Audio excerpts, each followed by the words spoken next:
मध्य प्रदेश के Gwalior high court में doctor Bhimrao Ambedkar की प्रतिमा को लेकर शुरू हुआ विवाद अब राजनीतिक रंग लेता जा रहा है।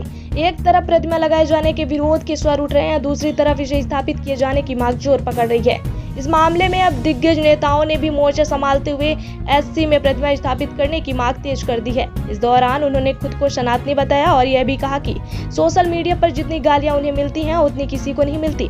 दरअसल ग्वालियर में आज शनिवार को चैम्बर ऑफ कॉमर्स सभागार में सामाजिक न्याय सम्मेलन का आयोजन हुआ, जहां पूर्व मुख्यमंत्री राज्यसभा सांसद दिग्विजय सिंह ने खुलकर प्रतिमा लगाने का समर्थन किया। वहीं अंबेडकर प्रतिमा का विरोध कर रहे लोगों को आरएसएस और बीजेपी प्रायोजित बताया। आरएसएस को बताया नफरत फैलाने वाला। दिग्विजय सिंह ने अपने संबोधन में कहा, बाबा साहब की मूर्ति का विरोध करने वाली आरएसएस बीएन राव के पर्चे बांट रही है। बीएन राव को कोई नहीं जानता। एक धड़ा बीएन राव के बहाने कह रहा है कि बाबा साहब ने संविधान नहीं बनाया बल्कि हमारे वर्ग के व्यक्ति ने बनाया। इतना बड़ा झूठ बोलना आरएसएस शर्म करो, इतिहास नहीं बदल पाओगे। आरएसएस इस देश पर अनैतिक कब्जा करना चाहती है, वे नफरत फैला रहे हैं। दिग्विजय बोले, मैं किसी से घबराता नहीं। दिग्विजय सिंह ने यह भी कहा कि ब्रिटिश के खिलाफ गांधी जी जेल गए, तब आरएसएस ने कहा कि अंग्रेज सेना में भर्ती होकर अंग्रेजों का साथ दो। श्यामा प्रसाद मुखर्जी ने बंगाल में मुस्लिम लीग के साथ मिलकर नॉर्थ ईस्ट में चुनाव लड़ा। मैं हिंदू मुस्लिम एकता के लिए लड़ता हूँ।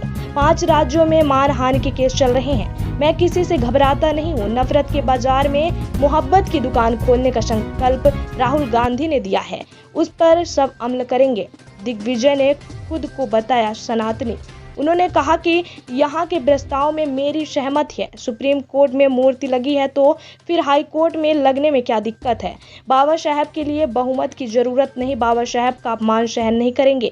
दिग्विजय सिंह ने यह भी कहा कि वे सनातन का पालन करने वाले हैं, लेकिन आज कुछ लोग सनातन को बदनाम करने का काम कर रहे हैं। वह लोगों को आपस में लड़ाते हैं। सनातन में वर्ग व्यवस्था जाति नहीं कर्म के आधार पर थी। उन्होंने आगे कहा कि सनातन में वर्ण व्यवस्था जाति नहीं कर्म के आधार पर थी। मनुस्मृति को भागवत सही मानते हैं। 18वें अध्याय में हर व्यक्ति की कर्म व्यवस्था के आधार पर है, जन्म के आधार पर नहीं है। आज लोग जन्म के आधार पर लड़ रहे हैं, वर्ण व्यवस्था विचारधारा के आधार पर लड़ रहे हैं। सोशल मीडिया पर दिग्विजय सिंह को जितनी गाली पड़ती है उतनी किसी को नहीं पड़ती, लेकिन ये गालियां मेरी विचारधारा को डिगा नहीं सकती है।